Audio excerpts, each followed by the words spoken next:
Interesting, what's pointed out in that New York Times article is that it doesn't feel right on its face, but it's not technically illegal under the circumstances that we have in the moment. We had an opportunity to talk to Sylvia Luke about this, and she basically said, well, there's a lot of transparency because that article was able to be written because they were able to track the money in that way. Well, And so, what are your thoughts? I mean, when you have the people in government who are the ones who have to then handicap themselves in a sense, do you think that will ever happen?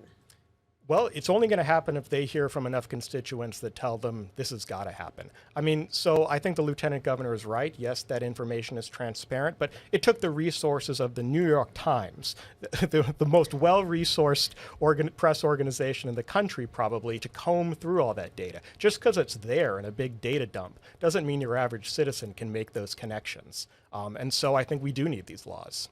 One of the things that sometimes happens during these off sessions is that we will still see members of the Senate bring in and question other issues that may be coming up. Those who are leading departments, we've saw during the legislative session, lawmakers go after the University of Hawaii. We saw them now challenging the Department of Agriculture leaders.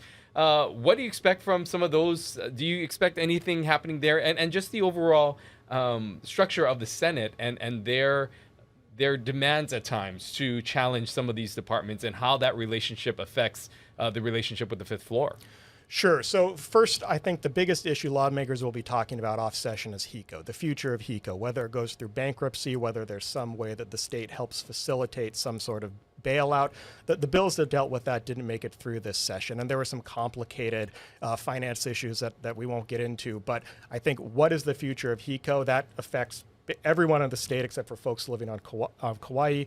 So they're going to be working on that intensely. I think your question about, I don't think the Senate is really going to change its aggressive attitude towards agencies. I mean, I think that's partly the personality of some of the Senate chairs, particularly the ongoing relationship between the University of Hawaii and Senator Donna Mercado Kim. That's always been pretty contentious, but I don't see that changing. I think this is one way that senators feel they hold bureaucrats accountable. Some of that's appropriate. Look, they are providing tax dollars. They want to know these answers. I do think that in some cases it can seem a little excessive. Although but do I think it's going to change? No. I think that they feel like this is one of the most important roles they play as senators, is really digging in and asking the tough questions of bureaucrats.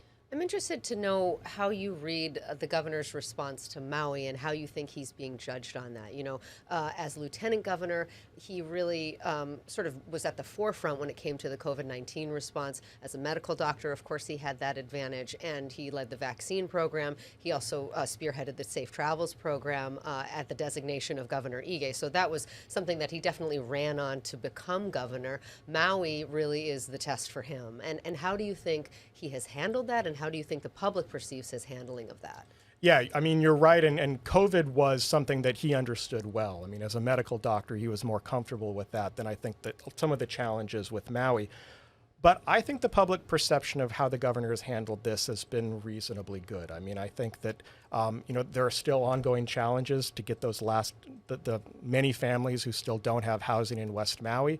But I think there is a sense that the governor has been responsive, and it's hard to say that he's made any major errors in his handling of this. I mean, it was an extraordinarily difficult situation, but I think that right now the perception is that he's done a reasonably good job.